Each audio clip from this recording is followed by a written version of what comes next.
सवाल ही तो है, सवाल ही तो है, जान थोड़े ही लेगा। समझ आ रहा है? सवाल ही तो है, जान थोड़ी ही लेगा, तोड़ देंगे मरोड़ देंगे, पहचान थोड़े ही लेगा। अरे क्वेश्चन है यार, उसकी इतनी औकात नहीं है कि जो आपको पहचान ले। हेलो स्टूडेंट्स, कैसे हैं आप? आशा है कि आप सब बढ़िया होंगे, मस्त होंगे। स्टूडेंट्स, आज हम लोग नंबर सिस्टम की 5th एक्सरसाइज कवर करने जा रहे हैं। बच्चों, बाकी की जो 4 एक्सरसाइज हैं उनको पहले ही कवर किया जा चुका है, साथ ही साथ इंट्रोडक्शन वीडियो भी। बच्चों, आपको इनके जो लिंक हैं आपको डिस्क्रिप्शन बॉक्स पे मिल जाएंगे। एक्सरसाइज शुरू करने के पहले हम लोग इसके कुछ बेसिक्स जान लेते हैं।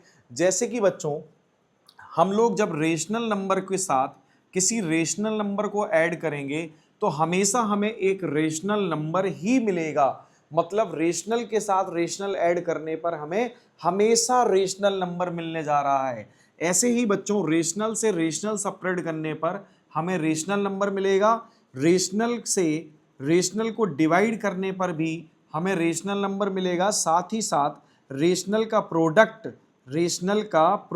भी रेशनल के साथ करने पर हमें रेशनल ही मिलेगा। बच्चों, इसका मतलब आर एंड आर का कोई भी ऑपरेशन हो, मैथमेटिकल ऑपरेशन यानी कि प्लस माइनस मल्टीप्लाई डिवाइड, किसी भी सिंबल के साथ रेशनल का रिलेशन बनेगा, वो हमेशा क्या होगा? रेशनल होगा। इसके साथ बच्चों, अगर इरेशनल के साथ हम रेशनल को ऐड करेंगे तो हमेशा इरेशनल मिलेगा।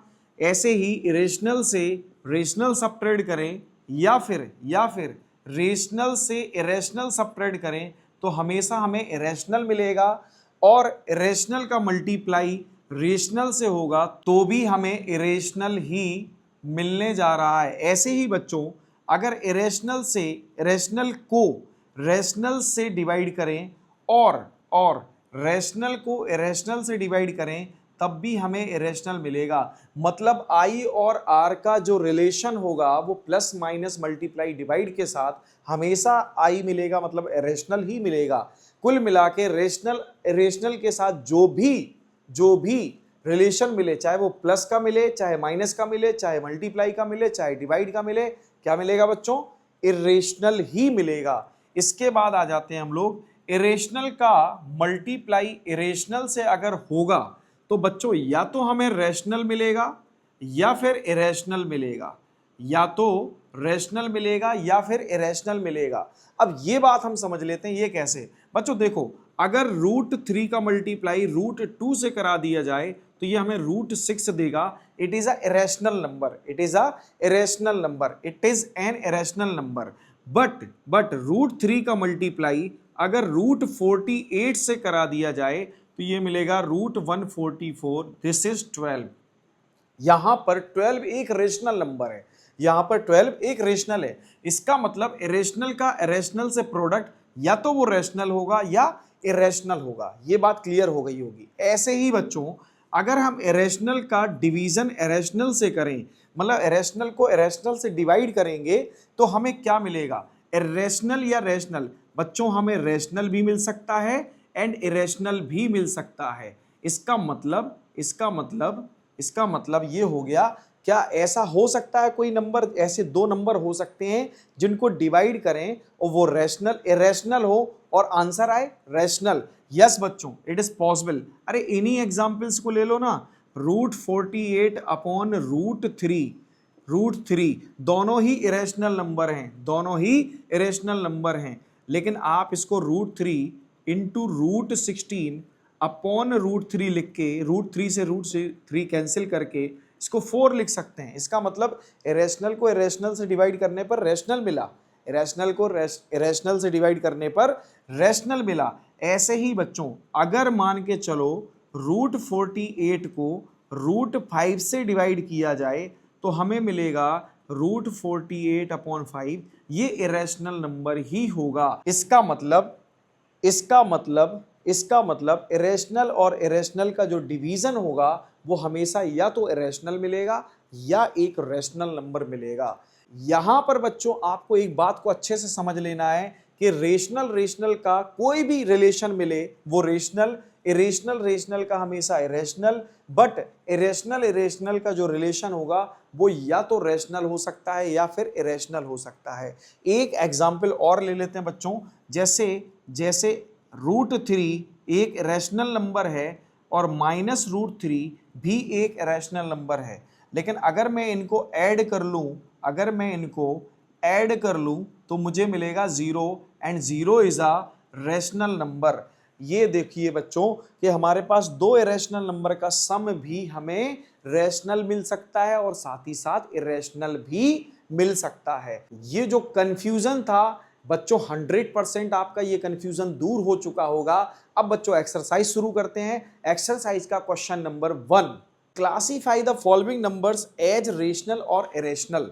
बच्चों यहां पर हम ये देखेंगे कि हमारे पास ये जो फर्स्ट क्वेश्चन है यहां पर इसको पूछा गया ये रैशनल है कि इरेशनल है। अच्छा, इसका आंसर आपको शुरुआत में ही मिल गया होगा कि भाई 2 तो हमारा क्या है, एक रैशनल नंबर है, -√5 एक क्या है, ये एक इरेशनल नंबर है। रैशनल नंबर और इरेशनल नंबर के बीच में यानी कि R एंड I के बीच में कोई भी रिलेशन हो वो हमेशा इरेशनल ही देता है। ये बात आपको पहले ही बता दी गई थी। इसका मतलब 2 is rational and √5 is an irrational number, so the difference between rational and irrational is irrational number, so it is irrational number, it is irrational number, irrational number, irrational number। यहां देख लेते हैं बच्चों, देखो यहां पर जो ब्रैकेट लगा हुआ है आप इसको सीधे हटा सकते हैं, ठीक है, डायरेक्टली आप इस ब्रैकेट को रिमूव कर सकते हैं, ठीक है, ये आ जाएगा। अब √3 और √23 एंड √23 दोनों कैंसिल हो जाएंगे because it is positive √23 and it is -√23, so it's remain 3।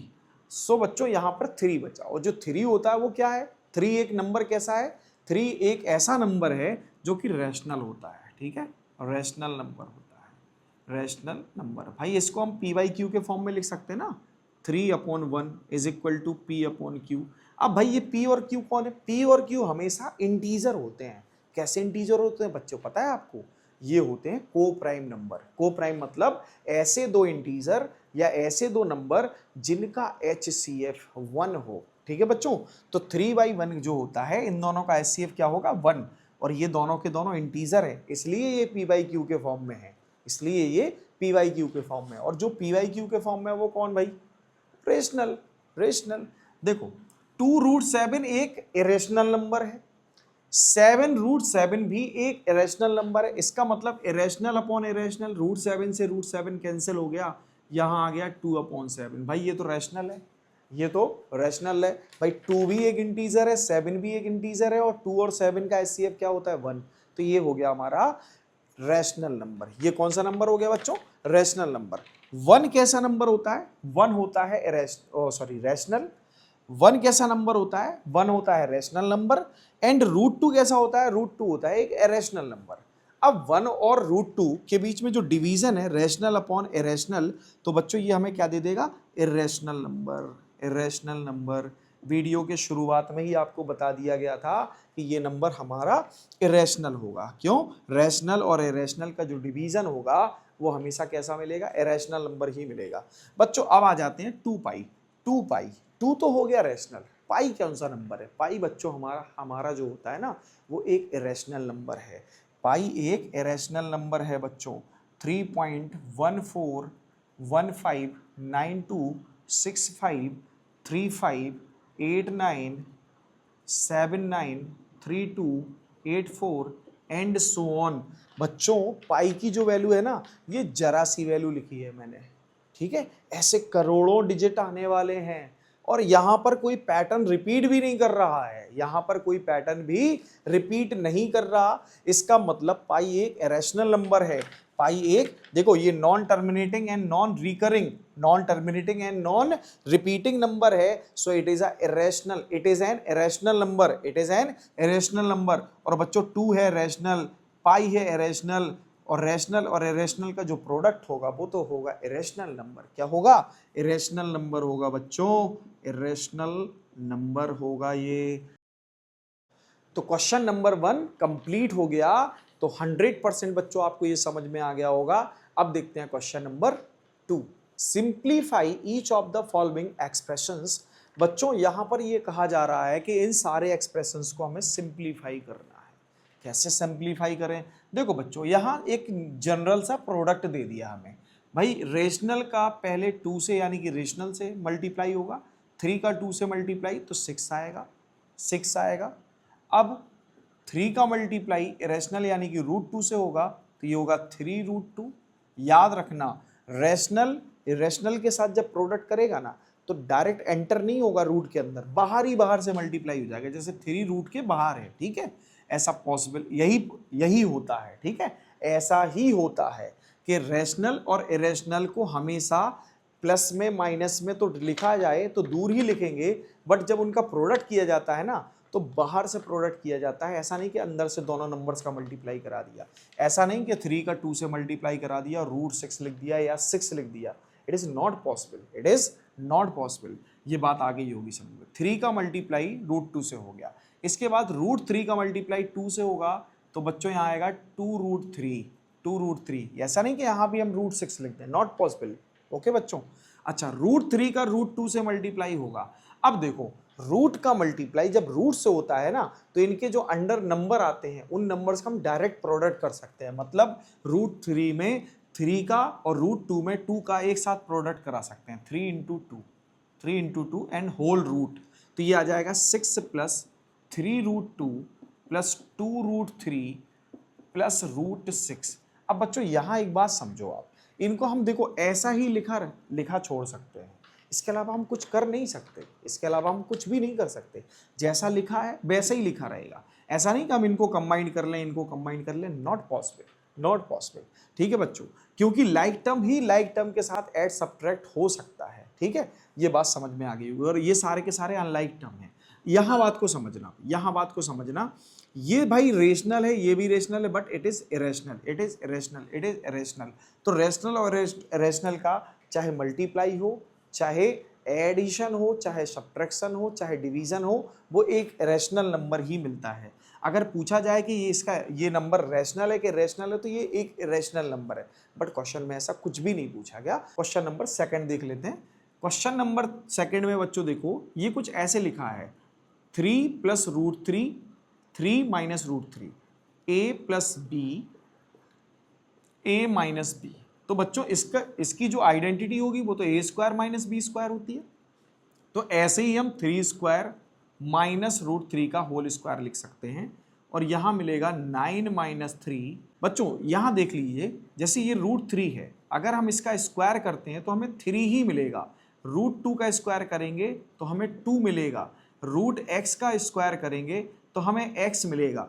याद रखना, हमेशा याद रखना, अगर स्क्वायर रूट अगर किसी नंबर पे मिलता है और उसका भी हम स्क्वायर करते हैं तो हमें वही नंबर रिजल्ट में मिल जाएगा। सो 9 - 3 से 6, it is a rational number, it is a rational number. ये बात समझ में आ गई होगी बच्चों। क्वेश्चन नंबर 3 में देखिए √5 + √2 होल स्क्वायर।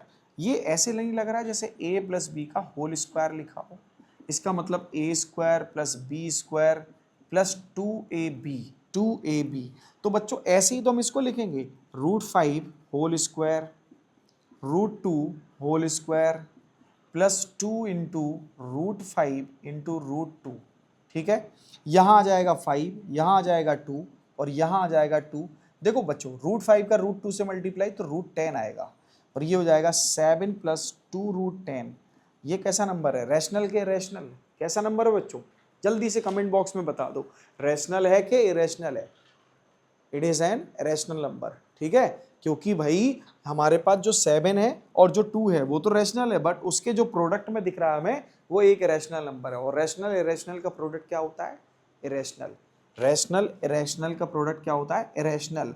और इरेशनल का रैशनल के साथ सम क्या होता है? इरेशनल ही होता है। ये बात समझ में आ गई होगी। क्वेश्चन नंबर 4 बड़ा इजी है बच्चों, क्वेश्चन नंबर 2 की तरह है। √5 होल स्क्वायर -√2 होल स्क्वायर, ये हम लिखेंगे 5 - 2, it is 3, it is a rational number. Next question देखते हैं, question number 3। Recall pi is defined as the ratio of circumference of circle to its diameter. बच्चों ये हमें सिक्स्थ से ही बताया गया है कि जो सर्कमफ्रेंस है सर्किल का और सर्किल का डायमीटर है उनका रेशियो ही पाई के इक्वल होता है। इसका मतलब पाई एक रैशनल नंबर होगा। But this seems to contradict the fact pi is irrational number. ये ऐसा लग रहा है जैसे पाई हमारा कोई इरेशनल नंबर है ही नहीं। How will you resolve this contradiction? इस विरोधाभास को आप कैसे सॉल्व करते हैं? बच्चों देखो, जनरली हमसे कहा जाता है, भाई शुरू से पढ़ाया जा रहा है पाई इज इक्वल टू 22/7। आपको सिक्स्थ से ही यही बताया गया है पाई इज इक्वल टू 22/7, या फिर पाई इज इक्वल टू 3.14। लेकिन इसके अलावा क्या पाई की वैल्यू कुछ और भी होती है? Exactly pi is equal to लिखा जाता है 3.14159285, नॉट 653589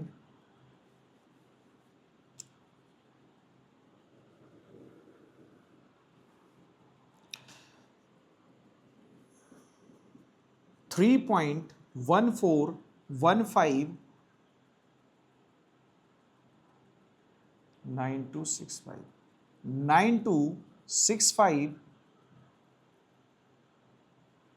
3589 3.1415926539793284 एंड सो ऑन। तो बच्चों हमने तो यहां पर पाई की वैल्यू 3.141592653589793284 एंड सो ऑन लिख ली। इसका मतलब पाई की वैल्यू ये जो 22/7 है ये एग्जैक्ट वैल्यू नहीं है। इसका मतलब पाई की वैल्यू जो हमने 3.14 ली है ये भी एग्जैक्ट वैल्यू नहीं है, क्योंकि पाई की वैल्यू तो 3.1415926535 एंड सो ऑन। इसका मतलब ये non terminating non repeating number है, और पाई अगर ये non terminating non repeating number है तो ये तो इरेशनल नंबर होगा, इसका मतलब बच्चों आज तक जो वैल्यूज हम दिखाते रहे आपको या शो करते रहे या फिर हम जो यूज करते रहे, ये सारी वैल्यूज जो हैं वो एक्चुअल में पाई की एग्जैक्ट वैल्यू नहीं है। They are not exact value of pi, so it means these are the approximated values of pi, so it make things easy or simple. We use approximated value of pi ये बात आपको समझ में आ गई होगी। But actually pi is an irrational number because it is non terminating and non repeating। सो बच्चों इस question का आंसर आपको मिल गया होगा। नेक्स्ट क्वेश्चन 4 नंबर देख लेते हैं। Represent root 9.3 on number line. बच्चों रूट 9.3 को हमें नंबर लाइन में रिप्रेजेंट करना है। इसके लिए करेंगे क्या? Mark a line segment of 9.3 unit. 9.3 unit. अब ये यूनिट क्या है? यूनिट तो बच्चों कुछ भी हो सकती है, मीटर भी हो सकती है, फीट भी हो सकती है, इंच भी हो सकती है, सेंटीमीटर भी हो सकती, बट जनरली हम लोग सेंटीमीटर का ही यूज करेंगे, क्योंकि हमारी जो कॉपी की लेंथ होती है ना वो लिमिटेड होती है बच्चों। ठीक है, तो सबसे पहले हम क्या करेंगे, एक 9.3 सेंटीमीटर की या यूनिट की या सेंटीमीटर की ही एक लेंथ ड्रॉ कर लेंगे, जिसके एंड पॉइंट क्या होंगे, A and B. Mark a point C with the distance 1 unit from B, यानी कि बी से या फ्रॉम फ्रॉम बी से सी तक की जो डिस्टेंस होगी वो 1 यूनिट होगी। कितनी होगी बच्चों? 1 यूनिट होगी। ये बात आ गई होगी समझ में, ये बात आ गई होगी समझ में आपको। ठीक है, अब क्या करना होगा? अब क्या करना होगा बच्चों? देखो हमारे पास जो लेंथ है ना, अब एक्चुअल में ये जो लेंथ है ना ए से सी तक, वो 10.3 है। अब इसी 10.3 यानी कि जो ए से लेके सी तक की डिस्टेंस है, इस पूरी डिस्टेंस का हम बाइसेक्टिंग पॉइंट निकालेंगे। कैसे निकालते हैं ये सबको पता होगा, आपने 6, 7, 8 में सीखा भी होगा। सबसे पहले अपना जो कंपास होता है, कंपास की पिन को हम ए पर एडजस्ट करते हैं, ए पर एडजस्ट करते हैं, और उसमें जो होल्ड हमारा पेन या पेंसिल जो भी है, जो भी आप यूज करते हैं, उस पेन को जस्ट इस लाइन के सामने बीचों बीच आप एक आर्क मार्क कर देंगे। ठीक है, अब कंपास को एज इट इज उठा के सी पर रखेंगे और एक आर्क यहां लगा देंगे। सिमिलरली जब आप ए पर थे तो एक आर्क आपको नीचे भी लगानी थी, जब आप सी पर थे एक आर्क आपको नीचे भी लगानी थी, और आप इन दोनों के इंटरसेक्टिंग पॉइंट्स को जब ज्वाइन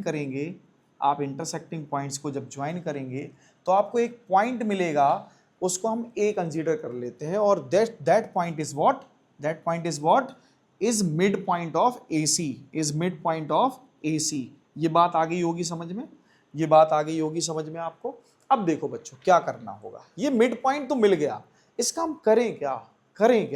कंपास का यूज करके यहां ओ पर सेंटर की तरह इसको कंसीडर करेंगे, और ओ ए को एक रेडियस की तरह। इसका मतलब ओ पर तो हमारे कंपास की पिन होगी, ए पर पेन को एडजस्ट कर लेंगे और एक सेमी सर्कल ड्रॉ करेंगे। ठीक है, जो कि इसको सी पर कट करेगा। कहां कट करेगा बच्चों? सी पर कट करेगा। ये बात आ गई होगी समझ में। ठीक है, इसका मतलब AC जो है ना वो सेमी सर्कल का डायमीटर होगा। AC क्या होगा? सेमी सर्कल का डायमीटर होगा। अब प्रोटेक्टर तो सबके पास होता है, इस B पॉइंट पर प्रोटेक्टर रखो और 90 डिग्री का एक मार्क लगा दो।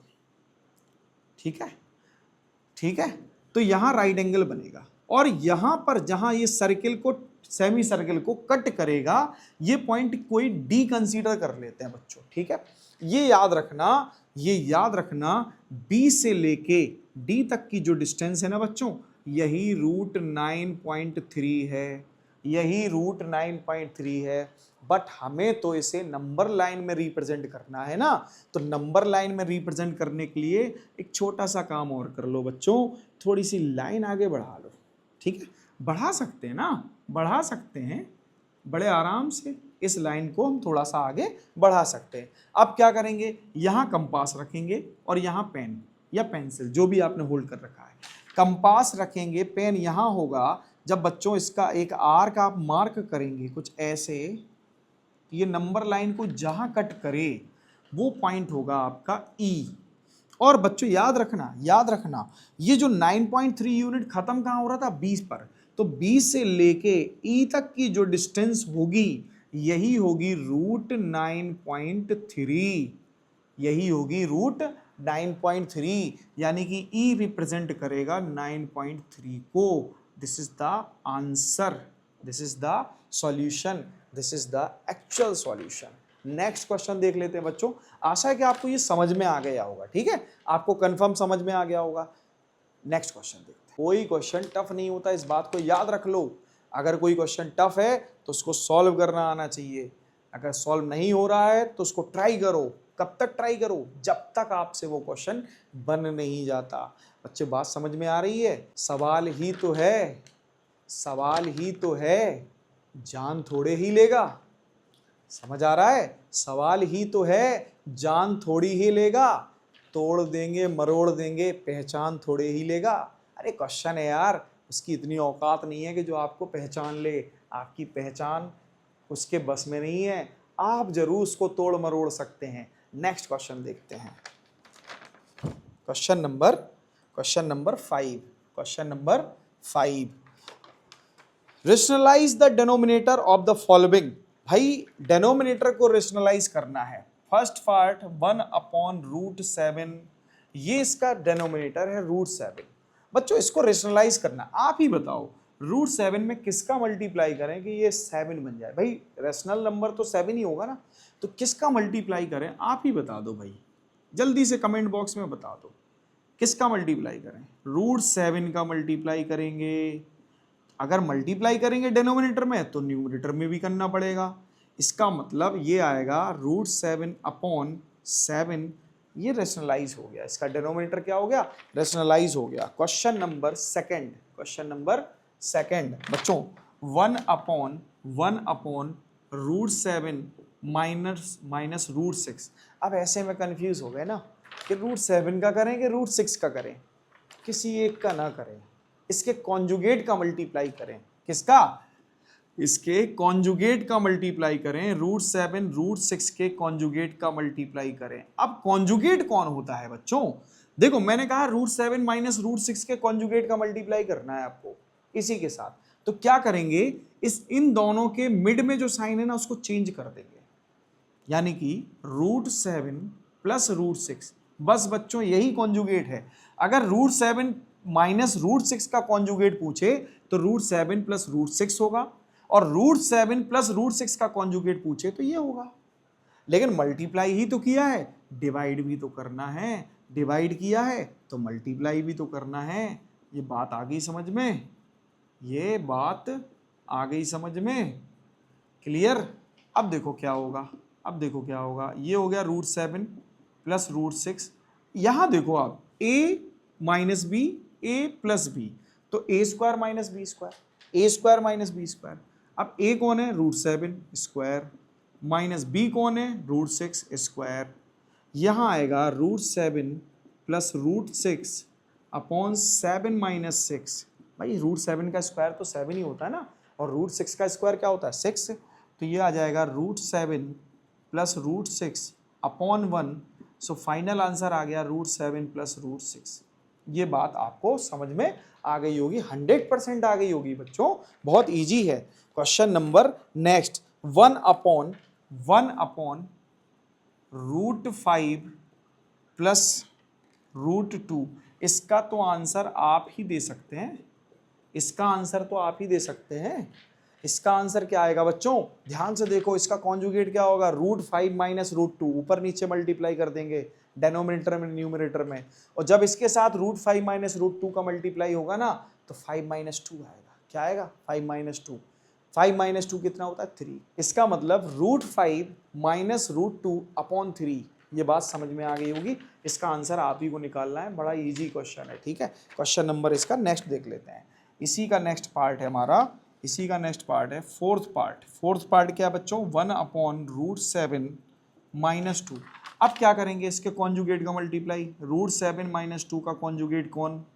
इसका कॉन्जुगेट होगा रूट 7 प्लस 2, रूट 7 प्लस 2। ये हो जाएगा बच्चों रूट 7 प्लस 2 अपन, देखो इसका स्क्वायर माइनस 2 का स्क्वायर, यानी कि 7 माइनस 4। अब थोड़ा सिंपल भाई आसानी से कर सकते हैं ना इसको, अब तो थोड़ा शॉर्ट में भी कर सकते हैं।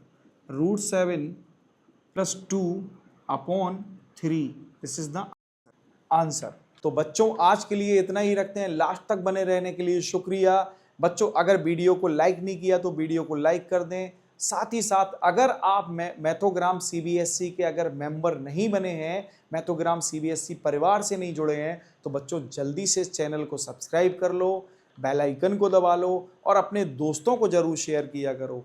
Thank you.